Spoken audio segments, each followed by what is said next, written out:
Hello friends, आइए आपका बहुत बहुत स्वागत करता हूं मैं रविरंजन कुमार अपने यूट्यूब चैनल लर्नपुर में।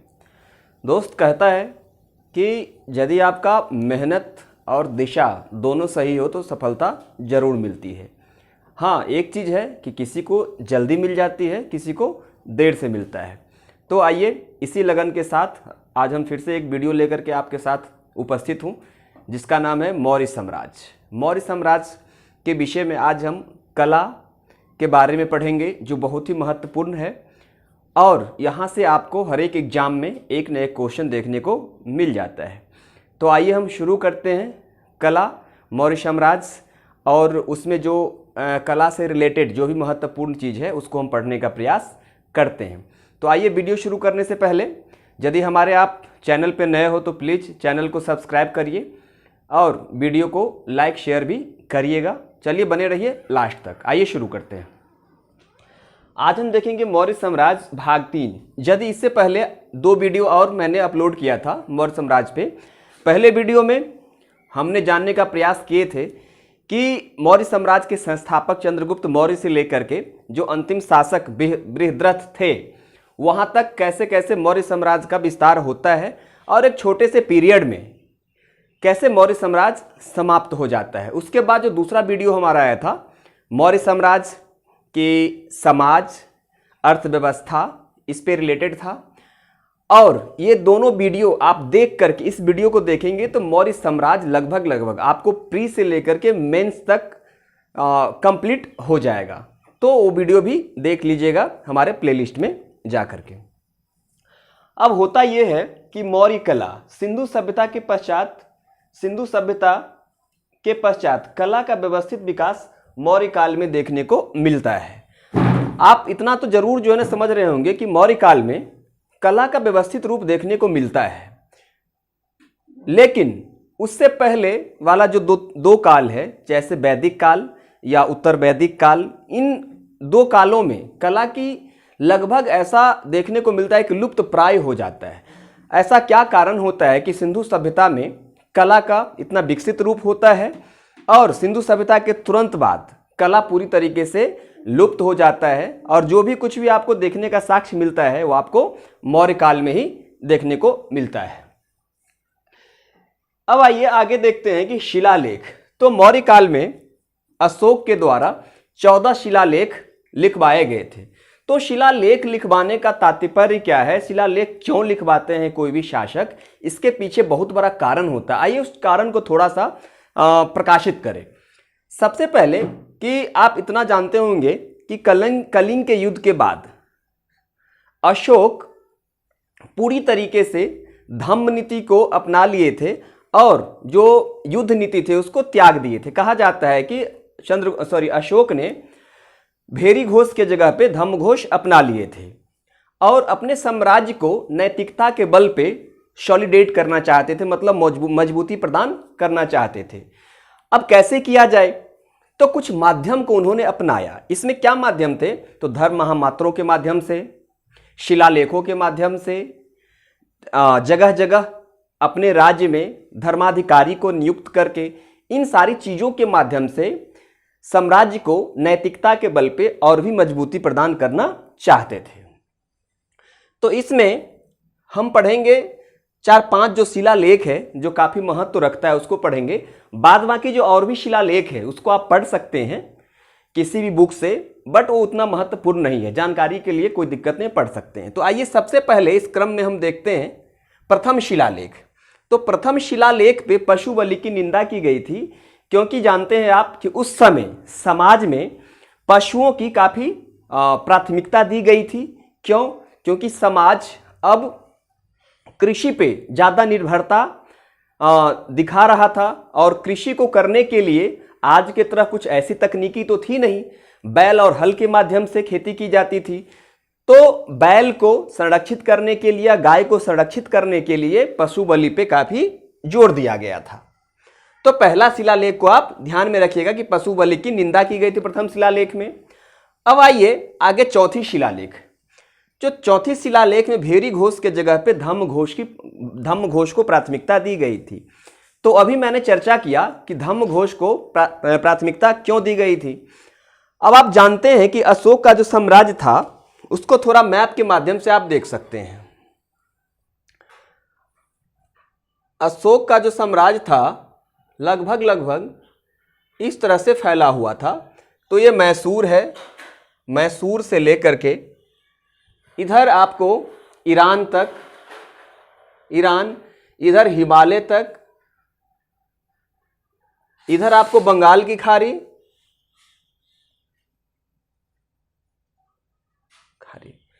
तो इतना जो है ना, इतने बड़े साम्राज्य पे अशोक का साम्राज्य लगभग फैला हुआ था। तो भेरी घोष के जगह पे धम्म घोष अपनाया गया चौथे शिलालेख में। अब आइए देखते हैं कि पांचवा शिलालेख। पांचवा शिलालेख में धर्म महामात्रों की नियुक्ति की बात की गई थी। तो धर्म महामात्रों की नियुक्ति से मतलब यह है कि अशोक ने एक अपने साम्राज्य में एक पद बनाए थे। उस पद पे कुछ व्यक्ति को नियुक्त किया गया था जो प्रत्येक वर्ष साम्राज्य के अलग अलग दिशा में जाकर के, अलग अलग जगह पे जाकर के धर्म या धम्म की प्रचार करेंगे और लोगों को यह बताने का भी प्रयास करते थे कि धम्म को अपना करके कैसे आप अपने आप को और साम्राज्य को भी मजबूती प्रदान कर सकते हैं और राजा की जो कृपा के प्राप्त भी, आप कृपा के पात्र भी हो सकते हैं। तो धर्म महामात्रों की नियुक्ति की यही उद्देश्य था। उसके बाद आइए सातवां शिलालेख या आठवां शिलालेख। जो सातवां और आठवां शिलालेख था इसमें तीर्थ यात्राओं का उल्लेख होता है। तो तीर्थ यात्राओं का उल्लेख से मतलब यह है, आइए अब हम देखते हैं कि सातवां और आठवां शिलालेख, दोनों शिलालेख में लगभग समानताएं हैं, इसलिए अलग अलग नहीं लिख करके दोनों को एक साथ लिखा गया है। इस शिलालेख में तीर्थ यात्राओं का उल्लेख किया गया है। तो अशोक क्या करते थे कि जब भी उनको लगता था कि तीर्थ यात्रा करना चाहिए, और तीर्थ यात्रा से क्या होता था कि जहां वह जाते थे तीर्थ यात्रा करने के लिए, वहां बहुत सारे लोगों को धम्म के बारे में जानकारी देते थे और काफी लोगों को इकट्ठा करके बातचीत करने का प्रयास करते थे और लोगों को यह भी बताते थे कि कैसे आप धम्म को अपना करके अपने आप को नैतिक रूप से मजबूत बना सकते हैं। तो ये कुछ लिखा हुआ था सातवां शिलालेख में और आठवां शिलालेख में, दोनों लगभग समानताएं रखती है। अब आइए हम देखते हैं 13वां शिलालेख। ये बहुत ही महत्वपूर्ण है। इस शिलालेख के बारे में आप थोड़ा बढ़िया से जो है ना पढ़ लीजिएगा और बुक में जा करके, और इसको जो चीजें हैं उसको लिख लीजिएगा। यह है कलिंग युद्ध एवं हृदय परिवर्तन से। तो कलिंग युद्ध और हृदय परिवर्तन मतलब क्या है कि जब गद्दी संभालने के बाद अशोक कलिंग युद्ध करते हैं, तो कलिंग युद्ध तो सफलतापूर्वक जीत लेते हैं कलिंग की युद्ध, लेकिन होता क्या है कि कलिंग युद्ध जीतने के दरमियान उन्हें बहुत सारे जान माल की जो क्षति होती है उनसे उनका हृदय परिवर्तन हो जाता है, अशोक का हृदय परिवर्तन हो जाता है। ऐसा कहा जाता है कि अशोक जब युद्ध जीत करके आ रहे थे या युद्ध जीत लिए थे, तो जब देखे इतने लोगों की जाने गई है, इतने जो है ना सामानों की क्षति हुई है, तो उनका हृदय परिवर्तन हो गया, करुणा से उनका हृदय भर गया। उसी समय उन्होंने निर्णय लिया कि नहीं, आगे से साम्राज्य का विस्तार तो हम करेंगे, लेकिन युद्ध के बल पे नहीं, नैतिकता के बल पे, धम्म के बल पे, और उन्होंने ये चीजें अपना ली। तो ये कुछ जो है ना आपको लिखी हुई है 13वां शिलालेख में। अब आइए शिलालेखों की खोज। तो ये जो शिलालेख हम अभी पढ़े हैं, तो इनके विषय में 1750 तक किसी को मालूम नहीं था कि ये शिलालेख किसका है, ये इस शिलालेख पे क्या लिखा गया है और इसका मतलब क्या है। तो इसी कड़ी में 1750 में एक ब्रिटिश विद्वान जो पाद्रेटी फैंथलर था, उनके द्वारा इन शिलालेखों की खोज की गई और और इसके बाद जो जेम्स प्रिंसेप 1837 ईस्वी में पढ़ने में सफलता प्राप्त किए। तो ये दो चीज जो है ना आपको बहुत इंपॉर्टेंट है, एक पाद्रेटी फैंथलर और एक जो है ना जेम्स प्रिंसेप। तो पेपर में आता है कि अशोक के जो शिलालेख है उसका खोज किसने किया, तो खोज 1750 में पादरेडी फैंथलर के द्वारा किया गया। और आता है कि इन शिलालेखों को पढ़ने में सफलता किसने प्राप्त की, तो इन शिलालेखों को पढ़ने में सफलता प्राप्त की, उसका नाम है जेम्स प्रिंसेप। अब क्या है कि जब शिलालेख को पढ़ लिया गया तो शिलालेख के माध्यम से जेम्स प्रिंसेप ने यह बताया कि ये सारे शिलालेख जो पूरे साम्राज्य में लिखवाया गया था, पूरे साम्राज्य के बाउंड्री पे लगवाया गया था, वो किसी और ने नहीं लगवाए थे, वो अशोक के द्वारा ही लगवाया गया था। अब जब चारों तरफ लगवा दिए थे अशोक ने शिलालेख, 14 शिलालेख, तो इन शिलालेखों का भाषा क्या था, शिलालेखों का सब्जेक्ट क्या था, शिलालेखों के माध्यम से क्या वह मैसेज देना चाहते थे। तो शिलालेखों का जो भाषा था, ब्राह्मी, खरोष्ठी, अमराइक और ग्रीक, ये 4 भाषाओं में उनकी शिलालेख लिखी गई थी। तब एक चीज आप सभी जानते हैं कि ये भारत का वेस्ट पार्ट है, पूर्वी, इधर क्या है, इधर पश्चिमी भाग है, और इधर क्या है, पूर्वी भाग है, इधर क्या है, ईस्ट है। तो ये जो हमारा वेस्ट वाला पार्ट है यूरोप के नजदीक है, मतलब इधर से इसके इस पार्ट की तुलना में ये पार्ट क्या है, यूरोप के नजदीक है। इधर यूनान भी है, यूनान, तो यूनान के साइड में जो भी हमें मिली है ईरान के आसपास, वे मिली है आपको ग्रीक लिपि में।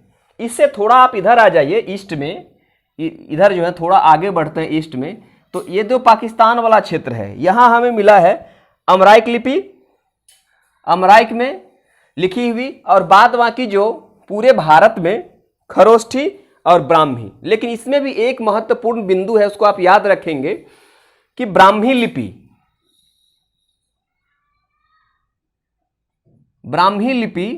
पूरे शिलालेखों में सबसे ज्यादा शिलालेखों पे इसी लिपि का प्रयोग किया गया है। तो कुल मिलाकर के अभी हम लोग ये चीज देख लिए, पहले, दूसरे, पहले, चौथे, 5वें, 7वें, 13वें शिलालेख, शिलालेखों की खोज, शिलालेखों को पढ़ने में किसने सफलता प्राप्त की, और शिलालेखों पे किन किन लिपियों का प्रयोग किया है। तो ये जो लिपि वाला भाग है ये काफी महत्वपूर्ण है। अब आइए हम चलते हैं नेक्स्ट स्लाइड पे।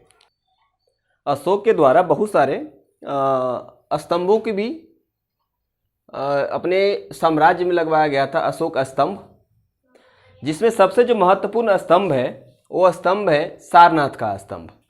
तो अब देखिए 7 स्तंभ लगभग जो है ना खोजा गया है, जिसमें सबसे महत्वपूर्ण है सारनाथ का स्तंभ। ये हमारे देश के लिए और राष्ट्र के लिए बहुत ही महत्वपूर्ण है। इसमें जो है ना आप देखेंगे कि 4 सिंह हैं, लेकिन आपको 4 सिंह दिखाई नहीं देंगे।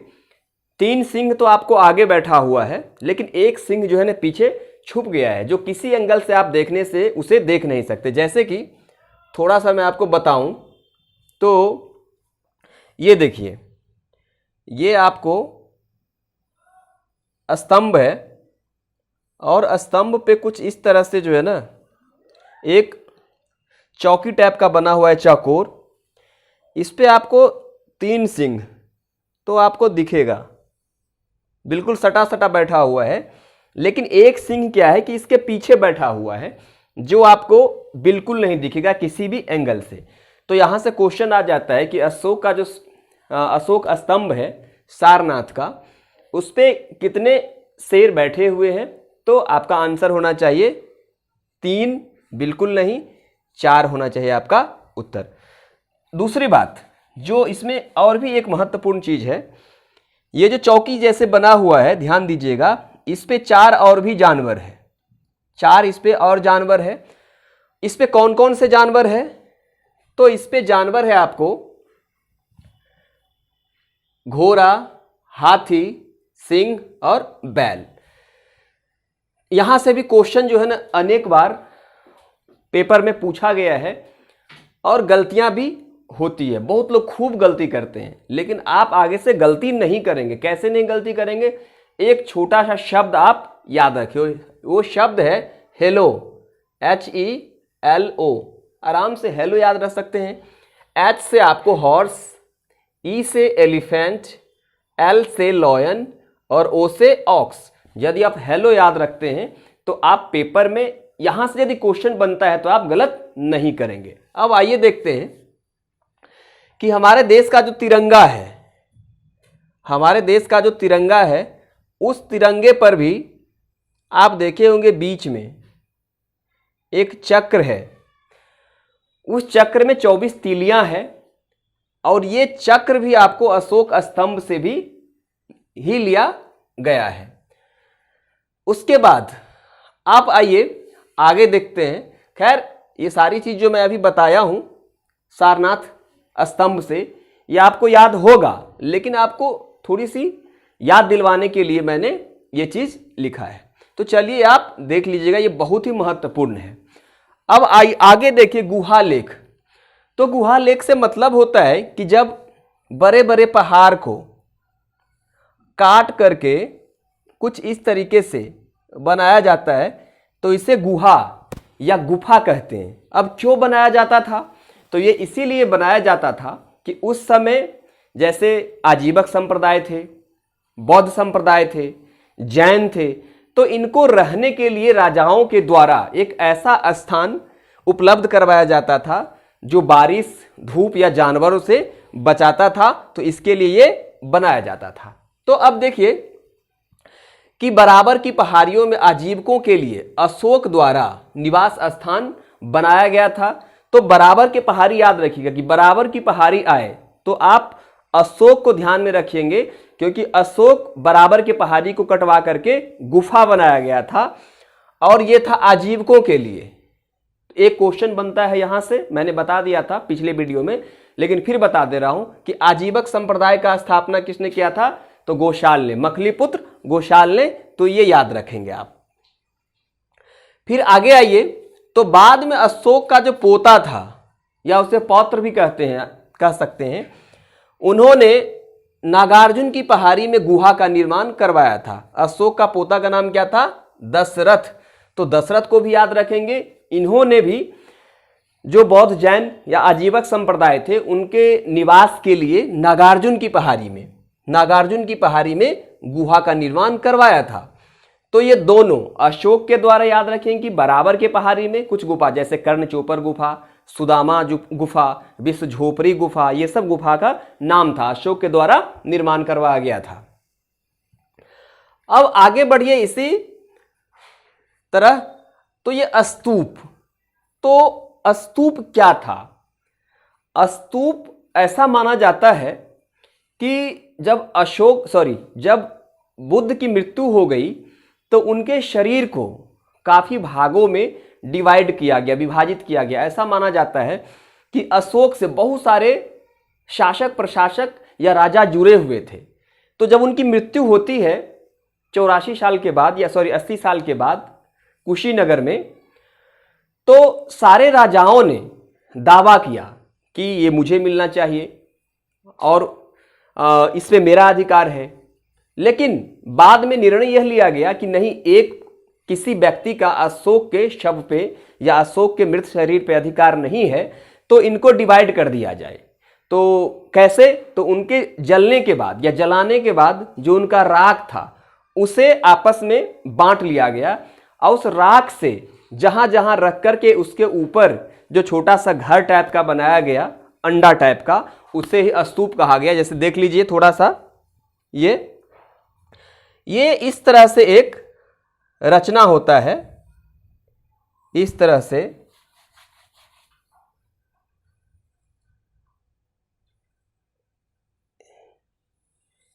से एक रचना होता है।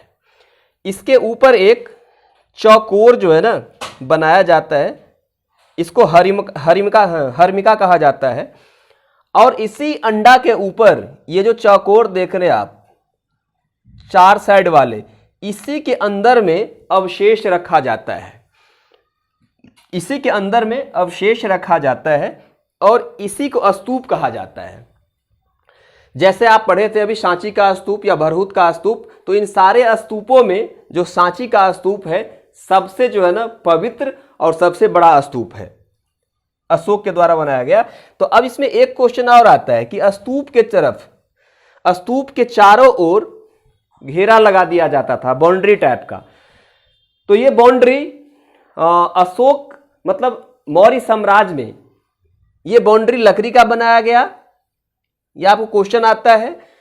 और शुंग वंश, जैसे ही मौर्य वंश की समाप्ति होती है और शुंग वंश में आते हैं तो ये अब पत्थर का रूप ले लिया। यहां जो है ना, ये जो घेरा होता है चारों तरफ से, इसे पत्थर का बनाया जाने लगा। तो ये कुछ आप याद रखेंगे। तो अब ऐसा माना जाता है कि अशोक के समय में 84,000 स्तूप का निर्माण किया गया था। हो सकता है कि ये आंकड़ा इतिहासकार के द्वारा काफी बढ़ा चढ़ा करके लिखा गया हो, लेकिन इतना नहीं। तो बहुत सारे स्तूप का निर्माण निश्चित रूप से मौर्य साम्राज्य में किया गया था। अब आइए आगे बढ़ते हैं, देखते राजप्रसाद। तो राजप्रसाद से मतलब ये है कि पटना आप जब बिहार जाएंगे तो बिहार में एक जगह है कुम्हरार। तो कुम्हरार में चंद्रगुप्त मौर्य के द्वारा जो स्थापित किया गया था मौर्य वंश, तो उनके साम्राज्य में एक 80 स्तंभ वाला घर मिला है, जिसे राजप्रसाद कहा जाता है। और उसमें क्या है कि लकड़ी और पत्थर दोनों का प्रयोग किया गया है। और ये जो राजप्रसाद है बहुत ही विशाल है, बहुत बड़े जो है ना क्षेत्र में बनाया गया है। और ऐसा माना जाता है, एक बीपीएससी में क्वेश्चन भी आया है कि इसका जो छत है और फर्श, ये छत और फर्श दोनों जो है ना लकड़ी से बनाया गया है। और नीचे का जो स्तंभ है ये आपको ये पत्थर का बनाया गया है। तो ये भी आप ध्यान रखेंगे। तो ये जो राजप्रसाद है ये राज्य कला है, राज्य की तरफ से निर्माण करवाया गया था शासक प्रशासक के समय द्वारा। अब आइए कि कला जब भी किसी राज्य में विकसित होता है तो 2 स्तर पे विकसित होता है। पहला स्तर तो राजाओं के द्वारा, शासक प्रशासक के द्वारा, और उसी के पैरेलल में जो वहां के रहने वाले लोग होते हैं, आम लोग, उनके द्वारा भी कुछ कला का विकास धीरे धीरे जो है ना किया जाता है। तो उस समय भी लोक कला का विकास हुआ था। तो इन लोक कला में यक्ष और यक्षिणी की मूर्ति आप देखेंगे बनाया गया था, जो कला के दृष्टिकोण से काफी महत्वपूर्ण है। और उनकी जो बनाने की जो कला है, जो बनाया गया है, काफी सराहनीय है। और ऐसा माना जाता है कि मौर्य साम्राज्य में जो लोक कला को काफी मतलब मैच्योर अवस्था को, परिपक्व अवस्था को यक्ष और यक्षिणी की मूर्ति द्वारा दिखाया गया है। उसके बाद आगे आइए कि NBPW। NBPW, तो NBPW का मतलब होता है उत्तरी, नॉर्थ, उत्तरी काली पालिस मृदभांड। तो ये भी मृदभांड जो है ना पाया गया है मौर्य साम्राज्य में। ये भी जो है ना काफी महत्वपूर्ण है और कला के विकसित रूप को दिखाता है। तो इसको भी आप याद रखेंगे, क्योंकि सिंधु घाटी सभ्यता में हम पढ़े थे। तो वहाँ जो है ना काली लाल काली, मतलब जो है ना काला पे लाल पेंट करके मृदभांड बनाया गया था। और ये मौर्य साम्राज्य तक आते आते ये जो है ना हो जाता है NPVW। तो ये भी आप याद रखेंगे। North black polish ware. अब आइए देखते हैं कि अशोक के धम्म के बारे में। तो अशोक के धम्म के बारे में तो एक छोटे से वीडियो के माध्यम से आप बहुत कुछ नहीं कवर कर सकते हैं, लेकिन इतना आप समझिए कि अशोक का जो धर्म था या धम्म था, सभी धर्मों का निचोड़ था। सभी धर्मों का निचोड़ का मतलब, क्योंकि इतिहासकार, बहुत सारे इतिहासकार ने शोध के माध्यम से दिखाने का प्रयास किया है कि अशोक के धम्म का मुख्य जो मकसद था वो अहिंसा है। अहिंसा मतलब हिंसा को त्याग करके हिंसा पे जो है ना जोर, हिंसा को त्याग करके अहिंसा पे जोर देने की बात की गई है। और सभी धर्मों का निचोड़ है और नैतिकता को सर्वाधिक जोर देता है। तो कुल मिलाकर के अभी आपने देखा, स्तंभ देख लिया, सबसे महत्व सारनाथ का 7 स्तंभ है। गुहालेख देख लिए, स्तूप, राजप्रसाद, लोक कला, अशोक के धम्म। अब आइए हम चलते हैं नेक्स्ट स्लाइड पे।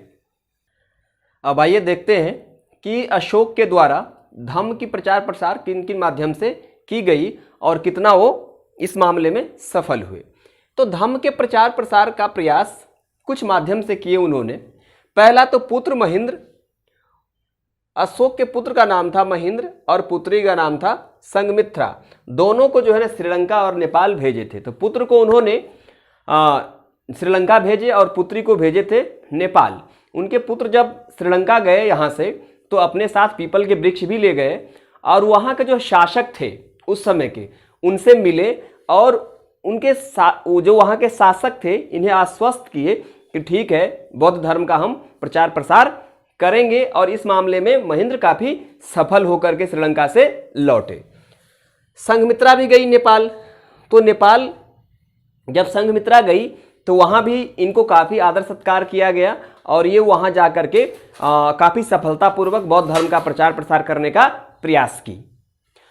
उसके बाद जो अगला माध्यम था धर्म महामात्रों की नियुक्ति। तो धर्म महामात्रों की नियुक्ति अभी हम पढ़ चुके हैं कि एक मौर्य साम्राज्य में एक पद हुआ करता था जिस पद पे ऐसे व्यक्ति को नियुक्त किए जाते थे जो काफ़ी धर्म से संबंधित ज्ञान अर्जन किए हुए थे और जगह जगह जा करके वो अपने ज्ञान के माध्यम से लोगों को बताने का प्रयास करते थे कि धर्म क्या है और उन्हें हम कैसे पालन कर सकते हैं। उसके बाद शिलालेखों के माध्यम से, स्तूपों के माध्यम से, स्तंभों के माध्यम से, इन सारे माध्यम से प्रयास की गई धम्म की प्रचार प्रसार की। उसके बाद धम्म यात्रा। तो धम्म यात्रा 10वें वर्ष पे अशोक किए बोध गया गए थे। अपने शासन के 10वें वर्ष पे ये बोध गया गए। 20वें वर्ष पे रुम्बनीदेही जो लुम्बिनी में है वहाँ गए।